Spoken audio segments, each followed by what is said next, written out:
আমরা এতক্ষণ শুনলাম ওই দিনের কি ঘটনা হয়েছিল।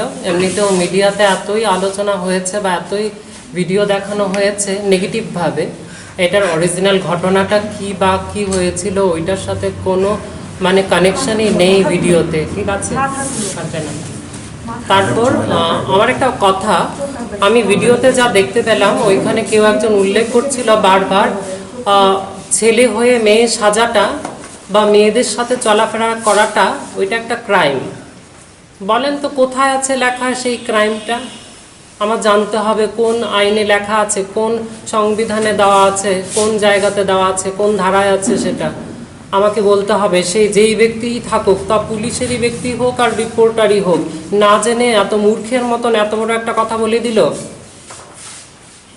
আমরা যদি ভাবি রিপোর্টাররা চতুর্থ স্তম্ভে আছে, তারা সমাজের গঠন করে, তারা সঠিক একটা সংবাদ, সত্য সংবাদ উপস্থাপন করে, মানুষের ধারণাকে তৈরি করে, সমাজকে তৈরি করে, এইরকমই কি সমাজ তৈরি হবে আমাদের?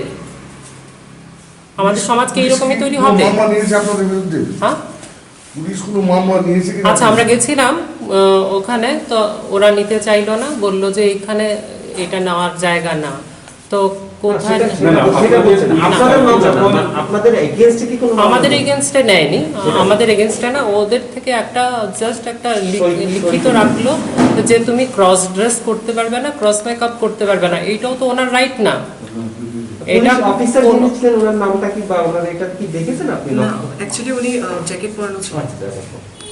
যাই হোক, আমরা এটার জন্য আমি চাইছি যে আমার এটা আবেদন এই প্রেস ক্লাবের কাছে, আপনাদের সাংবাদিক মহলের কাছে, তা চিত্র সাংবাদিক হোক বা ব্যাপারের যারাই আছে, আমি দোনো তরফেই একই রকমের আবেদন রাখছি যে এইটার একটা সুরাহা করা হোক, ঠিক আছে? যেমন করে ভাইরাল করে একটা ভিডিওকে এত নোংরানোভাবে একদম দেখানো হয়েছে, মানবিকতার তো মানে কোনো জায়গাতেই এটা ল্যাশ ফ্যাশ কিচ্ছু নেই, একদম যত নিচে নামতে পারে মানুষ তার উদাহরণ রাখলো ত্রিপুরার মিডিয়া, ঠিক আছে? আপনারা খারাপ ভাববেন না কেউ আমাকে, আমি বলতে বাধ্য হলাম কথাটা।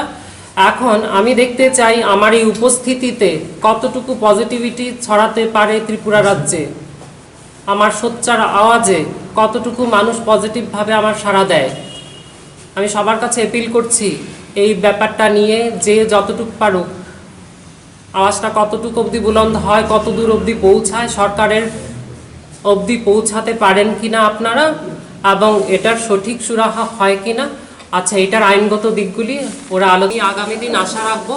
এবং এই সময়ও আমি অনেককে দেখেছি যে যারা অনেকে আছেন যারা এই রিপোর্টটাকে মানে খুব পজিটিভলি দেখেছেন এবং আলোচনাও করেছেন পত্রপত্রিকায় এবং মানে চিত্র মিডিয়াতেও দেখলাম যে অনেকে ভালো অনেক কিছু বলেছেন। কলকাতার থেকেও একটা ভিডিও এসেছিল আমার কাছে, তো অনেক ভালো ভালো অনেক কথা বলেছেন। যাই হোক, আমি আগামী দিন আশা করব সবাই এটাকে একটা জাগ্রতায় নিয়ে আসবেন এবং সবাইকে যেন সঠিক একটা জায়গাতে নিয়ে যেতে পারেন আপনাদের লেখনীর দ্বারা, আপনাদের চিত্রের দ্বারা, যেন সবাই জানতে পারে, বুঝতে পারে যে ব্যাপারটা কি এবং কি হওয়া উচিত, আগামী দিনে সবার সাহায্যটা কীভাবে পাওয়া উচিত সেটার জন্য একটা সুবন্দোবস্ত আপনারা করবেন, সেটাই আমার আশা রইল। এবং সবাইকে অশেষ ধন্যবাদ। আমার নাম স্নেহা গুপ্তা রয়। গুপ্তা রয়। আমাদের আহ্বানে আপনারা এখানে উপস্থিত হয়েছেন বলে গতদিন যা হয়েছে সেটার সম্পর্কে একটা সঠিক আমাদের বক্তব্য আপনাদের সামনে আমরা রাখতে চাইছি। খোলাখুলিভাবে আলোচনাটা দরকার ছিল এবং আমি যখন দেখতে পেলাম তখন আমি খুবভাবেই ব্যথিত হলাম মনে প্রাণে, যে আমি এমন একটা রাজ্যের অংশ যে অংশে শিক্ষার আলোর এত অভাব, মানুষ এত অশিক্ষিত কি করে হয়। আমি যেখানে একটা পদে আছি বা আমার যেখানে একটা দায়িত্বভার আছে, তাও এরকম একটা দায়িত্ব যেটা সমাজকে গঠন করে, ঠিক আছে? আমাদের সমাজের চতুর্থ স্তম্ভ, সেই স্তম্ভের অংশ হয়ে এই ধরনের লজ্জাজনিত কাজ কি করে একজন ব্যক্তি করতে পারে, সম্পাদন করতে পারে, আমার যে সেটা প্রশ্ন। যাই হোক, আমি সেই কারণে আমরা ধাপে ধাপে বিভিন্নভাবে আলোচনা করব এবং সবার সম্মুখে ব্যাপারটা আসুক। তাই আমি যেমনটি করে সেই ভিডিওটা ভাইরাল হয়েছে সবাই সবার ভেতর একটা নেগেটিভ ভাব গেছে, সেইটাকে আমি পরিবর্তন করতে চাইছি পজিটিভিটির দ্বারা। আমি পজিটিভ নিয়ে হামেশা আলোচনা করি এবং মানুষকে নেগেটিভের মাঝখানেও পজিটিভ শিক্ষার জন্য রাস্তা করে দিই। আমি সবসময় বরাবরই করতে থাকি এইরকম। এবং আমি আজকের এই আলোচনা ডাকার পেছনে এটাই অর্থ ছিল যে আমরা যেন একটা নেগেটিভ যা হয়ে গেছে ওটার থেকে হয়তো মানুষের দৃষ্টিভঙ্গিটা সেই দিকে আসবে। এই নেগেটিভটা তো অনেক কিছু ভালো হয়ে গেল, যে মানুষ এইটার দিকে তাকাতে পারবে যে এইরকম মানুষরাও এই সমাজে আছে এবং তাদের ব্যথা বেদনা, তাদের ইচ্ছা আকাঙ্ক্ষা, তাদের জীবনধারাটা কীরকম হয় সেটা সম্বন্ধে জানা উচিত এবং সেটা মানে দূরে করা, মানে দূরে ঠেলে দেওয়ার মতন কিছু না, সেটার পাশে দাঁড়ানোর জন্য এবং তাদের সমবেদনা একটা ভাব দেখানো, তাদের সাথে হয়ে তাদেরকেও সাথে নিয়ে এগিয়ে যাওয়াটা আমাদের কর্তব্য প্রত্যেকেরই। সেই কারণেই আমাদের এই আলোচনা।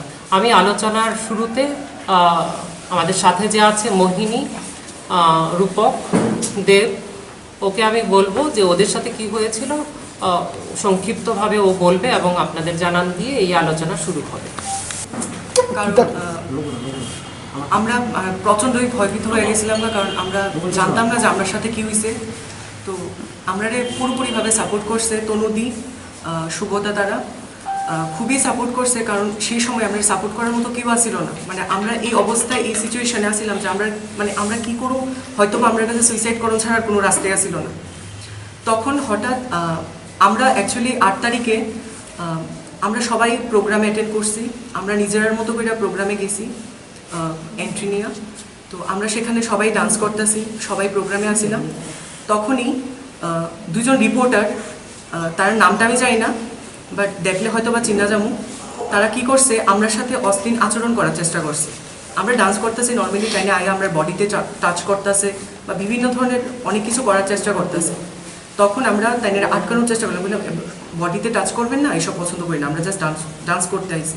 তো তাই নিয়ে আমার যে ফ্রেন্ডসরা ছিল, মানে আমার সাথে সঙ্গম, তপুদা আজকে আইতে পারছে না, কারণ বাড়িতে অনেকই ভেজাল চলতেছে। কারণ হেডে হয়তো বা বাড়ি থেকে বাইরে করে দিতে পারে, হেড পার্লারও বন্ধ হয়ে যেতে পারে। তো আমরা সাথে যা ছিল তার সাথেও খুব খারাপ আচরণ করার চেষ্টা করতেছিল তাই নিয়ে। তো তাই নিয়ে এটা করার পরে আমরা কারোই পাত্তা দিছি না তাই নিয়ে। তো প্রোগ্রাম শেষ প্রায় 10টা 44-এর দিকে আমরা সবাই বাইরে হয়েছি, প্রোগ্রাম শেষ। ওইখানে অনেক ছেলেমেয়েরা রয়েছিল। হ্যাঁ, তো আমরা আয়া পড়তেছি বাড়িতে। তখন হঠাৎ করে বটতলার কাছে আইতে কিছু পুলিশ আমরা ঘেরাও করে ধরছে, প্লাস রিপোর্টার। হ্যাঁ, ওই 2জন রিপোর্টার আসছিল ওইখানে। তারা এই কোশ্চেন করতেছিল, যারা ওই বাড়ির মধ্যে আসছিল, আমরা শরীরে টাচ করতেছিল, তারাই আমরা কোশ্চেন করতেছে তারা ছেলে না মেয়ে, তারা কি। হ্যাঁ, তো তারপরে পুলিশরা আমরা বলতেছে এই গাড়ি বো। তারপর তারা শুধু আমরা গায়ে অ্যাটাক করার চেষ্টা করতেছিল যে তোরা গাড়ি বো আনে, কিন্তু বিপরীত খুব খারাপ হইব, তোরা গাড়ি বো। আমরা কি দোষ করলাম? আমরা না করছি ড্রিঙ্ক, না করছি কিছু, আমরা তো সমাজে কিছু খারাপ কিছু করছি না। সবাই যেমন প্রোগ্রাম করতেছে আমরা একটু প্রোগ্রামে গেছি। আমরা তোরা শুনছি তোরা ডান্স করোস, তোরা ডান্সের মধ্যে গিয়া টাকা ইনকাম করোস। আচ্ছা, এমন প্রুফ আছে কোনো আমরা ডান্স করতে গিয়ে আমরা টাকা ইনকাম করি? আমরা সবাই আমরা হয়তো বা নারী সত্তা নিয়ে জন্মগ্রহণ করছি, ঠিক আছে, আমরা নিজেরা নারী ভাবি, কারণ আমরা হরমোনের ডিসব্যালেন্স বা আমরা নিজেরা প্রত্যেক সময় আমরা নিজেরা সত্তা নিয়ে অনেকটা লড়াই করি, কারণ সমাজ কোনোদিন আমরা মাইন্ডা নিছে না। বাট কিছু লোক আমরা প্রচুর সাপোর্টে আসছিল, তার লিগা হয়তোবা সেখানে অনেক লোকরা সাপোর্টে কথা বলতেছিল, কিন্তু ওই 2জন রিপোর্টার যে আসছিল তারা আমরা কোনোভাবেই করতেছিল না। তারা আমরা কইতেছে তারা ড্রেস খুললা দেন ওইখানে। হ্যাঁ, তো পুলিশরা কি করছে, খুব ভালোভাবে আমরা নিয়ে গেছে। 2জন মহিলা পুলিশ আসছিল, তারা বলতেছে তোমরা রাগ করো না, তোমরা পুরুষ পুলিশ তো তারা একটু করো। বলছি না ম্যাম, আমরা তো কোনো দোষ নাই, আমরা শুধু কেড়ে ধরে নিতেছে। ও এখন তো লকডাউন 9টার থেকে, বলছি 9টার থেকে লকডাউন, এরপর তাইলে অন্য মানুষ সাথে চলতেছে, ও না চলো কিছুই তো না, হ্যাঁ ওখানে তোমরা ছেড়ে দেবে। তারপর নিয়ে গিয়া ওইখানে আমরা ভিতরে ঢুকাইলো ওমেন্স পিএসে ঢুকানোর পরে অনেক তারা রিপোর্টাররা আইলো। রিপোর্টার আওয়ার পরে ওইখানে পশ্চিম থানার থেকে 2জন পুলিশ এসেছিল, জ্যাকেট পরানো ছিল, নাম তো অফিসার হইব। তাই না কইতাছে তারার ভিতরে কি আছে সব খুল। হ্যাঁ, তারার ভিতরে যা আছে সব খুল, ব্রা আছে ব্রাটা খুল, হ্যাঁ যা আছে সব খুল। হ্যাঁ, সরি আমার মানে সরি, তো যা আছে সব খুল। আমি বলছি স্যার অ্যাকচুয়ালি আপনি হয়তো বা চিনতে পারতেছেন আমরা কিন্তু নারী সত্তায়, হ্যাঁ আমরা কিন্তু নিজেরারে নারী ভাবি, কারণ আমরা এলজিবিটি কমিউনিটি থেকে বিলং করি। আপনি জানেন এলজিবিটি আবার কিতা, হ্যাঁ তোরা সব খুল, হ্যাঁ তাই মহিলাটা কি করছে, তোরা খুলতে পারতেছ আমি খুলি, ওই পুলিশ মহিলাটা কি করছে শার্ট আলগি মারছে, ঠিক আছে নিজে। তারপরে আমরা খুব ভয়, হ্যাঁ আমরা মানে খুব ডরাইতেছিলাম, হয়তো বা মানে আমার এখনো হাত কাঁপতেছে। তো তারা কি করছে, তারা সাথে সাথে কাইন্দা দিছে, আমি কিছু তোরা ডরাইস না, হ্যাঁ। তো তারারে কি করছে, ওই পুরুষ লোকটা খুব জোরে জোরে চর লাগাইছে সবাই, ঠিক আছে খুবই চোট দিছে গালের মধ্যে, 3 জনের আমারে দিতে আইছিল, আমি মাথাটা এমনভাবে নোয়াইলাইছি তাই না আমার পিঠের মধ্যে দিছে।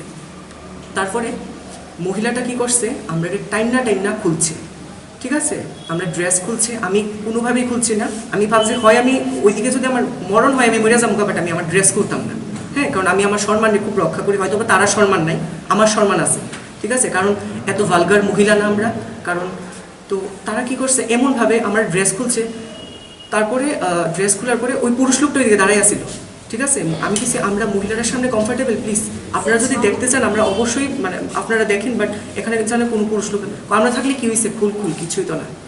তারপর কিছু রিপোর্টাররা ওইখানে ঢুকতেছে, ওই 2 জন যে রিপোর্টার আসছিল তাই নেওয়া ছিল, তো ঠিক আছে আমরা ভিডিও করতে পারবো ম্যাম, তারারে বাইট করে দিছে, রিপোর্টারে বাইট করে দিছে। তারা আসছিল খুব স্ল্যাং ল্যাঙ্গুয়েজ ইউজ করছে ওই পুলিশরা, ঠিক আছে একজন পুলিশ কইছে, তার অপোজিটে আরেকজন সেম কথাটারে রিপ্লাই করে কইছে, খুবই খারাপ কথা, ঠিক আছে।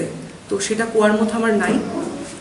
তারপরে আমরা কইছে ড্রেস খুলতে, ঠিক আছে আমরা কইছে না খুলতাম না, তারা আমরা ওপেন করাইছে, আমরা না আমার যে ফ্রেন্ডসরা ছিল তারা সবাই ওপেন করাইছে।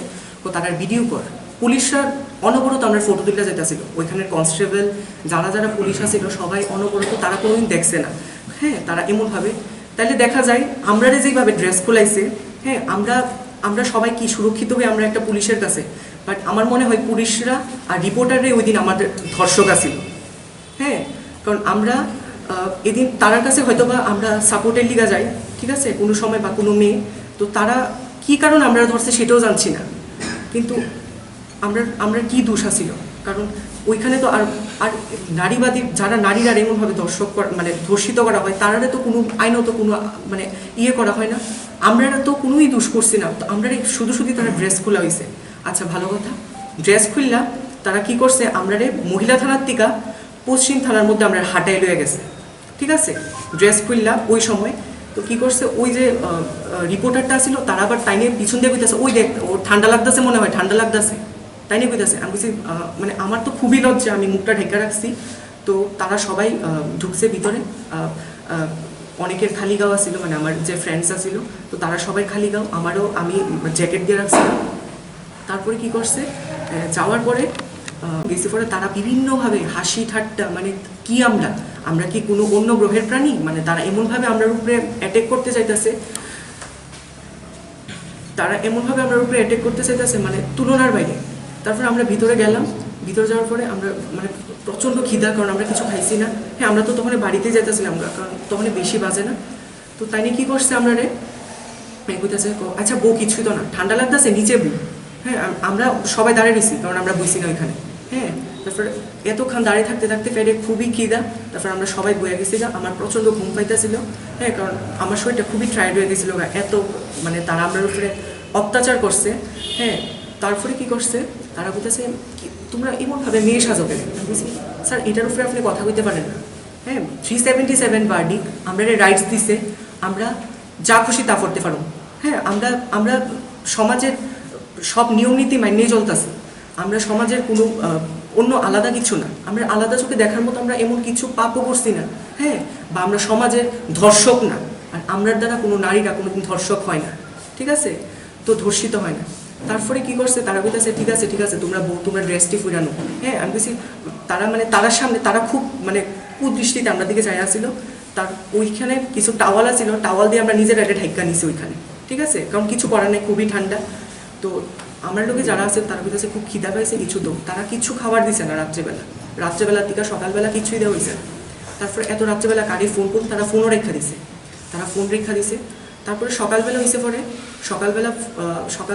তারা তোমরা ইয়ে করো, তোমার মোবাইলের পাসওয়ার্ড খোলো, ঠিক আছে হ্যাঁ শিওর পাসওয়ার্ড খুলছি, তোমরা পাসওয়ার্ড খোলার পরে তারপরে তারা আমরা মোবাইল চেক করার পরে দেখছে কিছু পাইছে না, তারপরে কি করছে তারা তারা আমরা জোর জবরদস্তি অ্যারেস্ট ওয়ারেন্ট লেখাইছে যে তোমরা যে আর কোনোদিন তোমরা ফিমেল ড্রেসে আর কোনোদিন বাড়িতে না। হ্যাঁ, অ্যারেস্ট ওয়ারেন্টে তারা লেখাইছে যে তোমরা কোনোদিন বাড়িতে না, লেটারে তোমরা আর কোনোদিন বাড়িতে না। আমি বলছি কেন স্যার, আমরা কি দোষ করছি? আমরা তো কোনো দোষ নাই। হ্যাঁ, আর আপনারা জানেন এলজিবিটি আবার কি ফার্স্ট শুনলাম। হ্যাঁ, তাহলে এলজিবিটি কি তাহলে ফার্স্ট শুনছে? আচ্ছা ভালো, আমরা তো ওখানে কান্দতাছি, এই কান্দন লাগতো না, চুপ থাক। আর অনবরত ওইখানে হাসি ঠাট্টা করতেছে। একজন মহিলা আছে ওইখানে, পুলিশ আই কইতেছে এটি কেডা দেখি তো, এই হাইসা কইতেছে মহিলা, ওইটিরে খুল, সবজিরে খুল্লা দেখ কিতা। পুলিশের সামনে ওই মহিলাটা কইতেছে, হ্যাঁ খুল্লা দেখ তারা কি। মহিলাটা কইতেছে, মহিলাটা একটু পরিষ্কার করে আসছিল, আউটড্রেস পরানো আসছিল। ওই পুরুষ লোকটা কইতেছে ওইটি ছেলে, ওই মহিলাটা আবার কইতেছে ও নেনগা একটারে বিয়া করে নেন। হ্যাঁ, ওই পুলিশরা কইতেছে হ্যাঁ নেন একটারে বিয়া করে নেন। তারপরে আমরা তখনই কি করবো, আমরা কিছু করি না। বলছি ম্যাম প্লিজ এসব কোয়েন না, কারণ আমরা আগেও এলজিবিটির ব্যাপারে প্রোগ্রাম করছি যাতে সমাজরা কিছু বুঝে। হ্যাঁ, অ্যাকচুয়ালি তারা এত খারাপ ব্যবহার করছে যা কোয়ার মতো না, ঠিক আছে। তো তারপরে আমরা অ্যারেস্ট ওয়ারেন্ট লেখাইছে, তারা আমরা জোর জবরদস্তি তারা লেখাইছে। হ্যাঁ, আমরা যাতে করি। তো আজকে আমরা কালকে সানডে আসছিল, কালকে যাইতে পারছি না। আজকে তনুদি আমরা এত আইতে পারছে না। আজকে তনুদি প্লাস শুভদা আমরা ফোন করে কইছি যে তনুদি কিছু একটা করো, আমরা কিছু একটা করতেই পারি না, কিন্তু আমরা মান সম্মানে আমরা হয়তো বা সুইসাইড করে মরতে হইব, কারণ আমরা পাড়া তো জায়গা দিত না, খুব খায় না, কারণ মানুষ আমরা আর পারতেছে না, খুব খারাপ চোখে দেখতেছে, সবাই ভাবতেছে যে আমরা খুবই খারাপ একটা মানুষ। হ্যাঁ, আসলে তো তারা জানে না আমার সাথে ঘটনা কি হয়েছে, কারণ ওই রিপোর্টারটা আমরা খারাপভাবে ধরতে আসছিল, ওই রিপোর্টারটাই আমরা নামে এইসব ফেক নিউজ ছড়াইছে যে আমরা নাকি টাকার বিনিময়ে আমরা বার ডান্স করি। হ্যাঁ, আমরা নিজের প্রফেশনে একটা মেকআপ আর্টিস্ট, খুব কষ্ট করি। আজকে আমার মেকআপ ক্যান্সেল হয়ে যেতেছে তাইনের দিকে, আমরা ঘর ছাড়া হইতেছে। হ্যাঁ, আমরা বাড়িতে কেউ অ্যাকসেপ্ট করতেছে না, আমরা ঘর ছাড়া অলরেডি। আমরা কি করবো, আমরা নিজের অবস্থা আছি না, এখন কি করবো? আমরা কাছে হয়তো বা সুইসাইড করানো ছাড়া কোনো উপায় নাই। হ্যাঁ, পরবর্তী সময় আমরা জানি আমরা উপরে অ্যাটেকও হইব, আর যদি অ্যাটেক করে আমি জানি কারা করবো, এই রিপোর্টারটা বা পুলিশরা। কারণ অখনই আমরা যখন গেছি যে আমরা রাইটসের লিগা, তখন পুলিশরা না করে দিছে, কারণ তারা অলরেডি কথা হয়ে গেছে, ঠিক আছে, তারা না করে দিছে ওই দিক থেকে। তো আমি জানি, ঠিক আছে। আমার এতটুকুই সবার কাছে অনুরোধ, এই মেসেজটা যতটুকু আমরা সাথে হয়েছে আমরা এটার রাইটস চাই। হ্যাঁ, আর সিএম এর কাছে আমার এতটুকু অনুরোধ, কারণ এই হয়তোবা তাইনে ওই বিষয়টা দেখছে। হ্যাঁ, কারণ তাইনে আমাদের আগরতলা সম্মানীয়, আমরা খুব সম্মান করি তাইনেরে। হ্যাঁ, আমরা চাই তাইনে এই বিষয়টা নিয়ে একটু ভাবুক, চিন্তাধারা করুক, তারার বিষয়ে একটু দণ্ডনীয় অপরাধ নেওয়ার চেষ্টা করুক, আর আমরা নিয়ে যাতে তারা একটু ভাবে। হ্যাঁ, আমার সিএম এর কাছে অনুরোধ, তাইনে যাতে আমরা নিয়ে একটু ভাবে যে আমরার মতো মানুষরা এই সমাজের মানুষ, আমরা রক্ত মাংসে গড়া, আমরারও ফিল আছে, আমরারও ভালোবাসার অধিকার আছে। হ্যাঁ, তো তাইনে এটা নিয়ে যাতে খুব বড় একটা কিছু করে, আমার তাইনের কাছে অনুরোধ রইল। আপনারা কতজন ছিলেন? আমরা 4 জন ছিলাম। কোন জায়গায় আপনারা ডান্স করছিলেন? আমরা ডান্স করছিলাম, প্রোগ্রামে গেছি, ওখানে ডিজে নাইট ছিল তো সোনারতরীতে।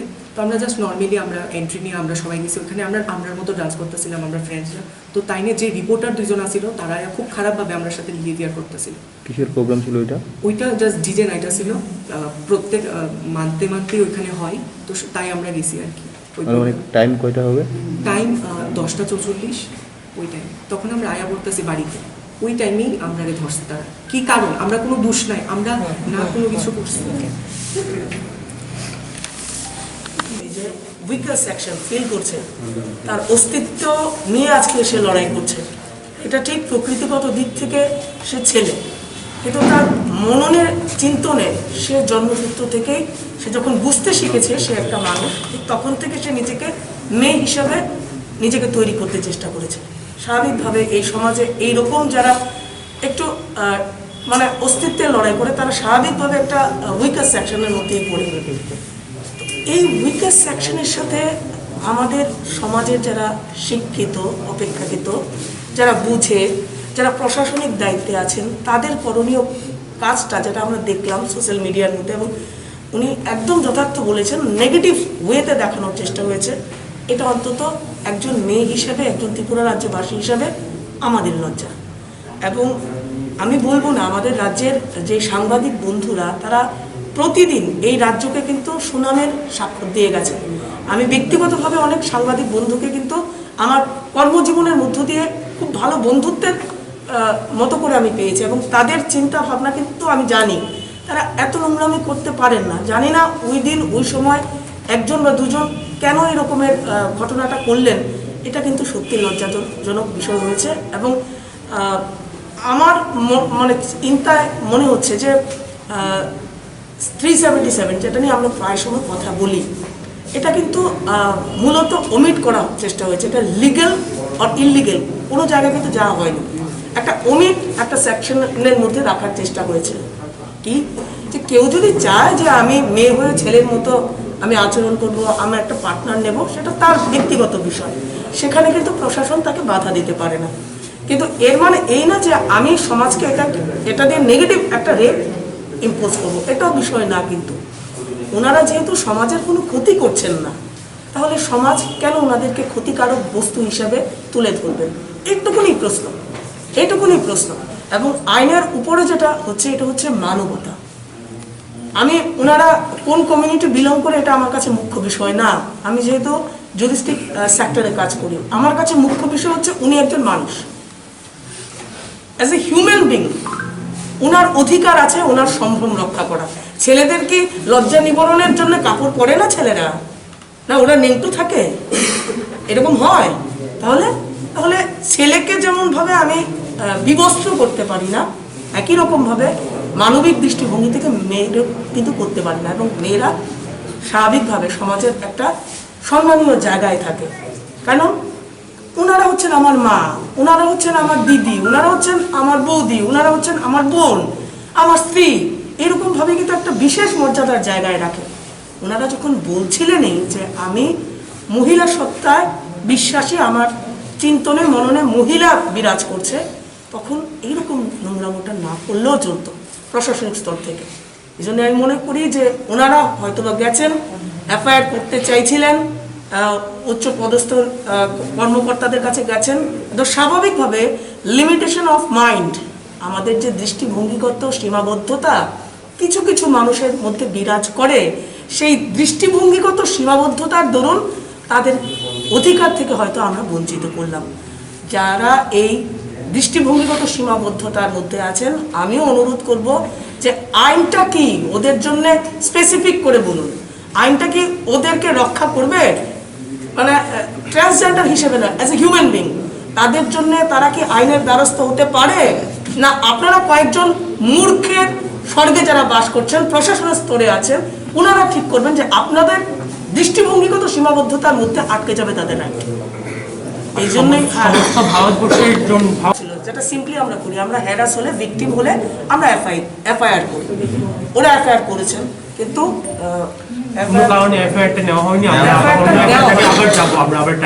নেওয়া হয়নি যে কারণেই হোক, এটা আপনারা বুঝতেই পারছেন কেন নেওয়া হয়নি, এন্টারটেইন করা হয়নি ওনাদেরকে। তারা পরবর্তী স্টেপে যাবে এবং প্রয়োজন যদি পড়ে তারা পিআইএল করবেন। এই সেক্টর কিন্তু ওদের জন্য খোলা আছে। পরবর্তী স্টেপ কথা বলছি, মানে পরবর্তী স্টেপ কি হবে, মানে further attempt to file register and FIR অথবা ডাইরেক্ট লিগ্যাল রিকোর্স? আমরা আমাদের মতো করে লড়াই, মানে লিগ্যাল লড়াইটা লড়বো ওদের জন্য, এবং আগামী দিন আপনারা সবাই বুঝতে পারবেন যে আমরা কোন দিকে এগোচ্ছি। এখন যারা আমাদেরকে এন্টারটেইন করছেন না, তাদের বধির কানে আওয়াজ তুলে দেওয়ার জন্য আমাদের লড়তে হবে, এটুকুই বল। আমরা সব রকমের আইনি লড়াই লড়ব। আরেকটা কথা হলো, ওদের পরিবার, ওদের কেরিয়ার, ওদের খাবার পড়ার এভরিডে হ্যারাসমেন্ট আশেপাশের চতুর্দিকে, ওটার ড্রাইভার কে গ্রহণ করবে? সমাজ ওদের পরিবারকে কিরকমভাবে আইডেন্টিফাই করবে আমরা তো জানি। আমরা তো সমাজের এইরকম চিন্তা ভাবনাগুলো বুঝি, কিন্তু ওই পরিবারগুলোকে রক্ষা করা কিন্তু আমরা যারা শুভবুদ্ধি চেতনা সম্পন্ন মানুষ, আমাদের দায়িত্ব। কোনো মেয়েদের মতো কাপড় পরবে না, মেয়েদের মতো ড্রেস পরবে না, ঠিক না উনি মেয়েদের মতো আচার আচরণ করবে না। ভারতের সাংবিধানিক রাইট আছে ওর যেরকম চাই সেরকম চলার। 2014 15 এপ্রিল নানসা জাজমেন্ট এসছে from the honourable supreme court, যে কোনো কেউ নিজের জেন্ডার যাকে বলে সেটা নির্ধারণ করতে পারবে। সেটা এখন একটা অ্যাক্ট, সেই অ্যাক্ট অনুসারে যে কোনো কেউ নিজের সেলফ আইডেন্টিফিকেশন করতে পারবে। আজকে যদি আমি বলি যে আমি মেয়ে, দ্যাট মিনস আমি মেয়ে, আমার সেলফ আইডেন্টিফিকেশন ইজ আলটিমেট। তার জন্য আমার না কোনো সার্জারির প্রয়োজন, না আমার কোনো ট্রিটমেন্টের প্রয়োজন। আমি যদি মনে করি আজকে আমি মেয়ের শরীরে একটা ছেলে, তাহলে আমি ছেলে। তাহলে কেন অথরিটি থেকে এদেরকে প্রশ্ন করা হয় যে, বা বলা হয় যে তুমি ছেলে হয়ে মেয়ের কাপড় পরতে পারবে না, বা মেয়ে হয়ে ছেলে হয়ে মেয়েদের সাথে চলতে পারবে না? ওটা তো against Indian constitution, against the judgment of honourable supreme court, against the act of the trans act.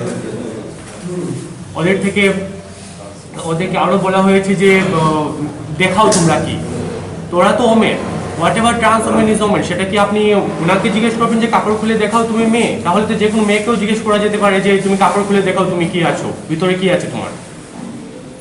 আমার ফিজিক্যাল স্ট্রাকচার, আমার ফিজিক্যাল বডি তো ডিফাইন করছে না আমি ছেলে না মেয়ে। আমার জেন্ডার তো আমার সাইকোলজি, আমার মাথাতে।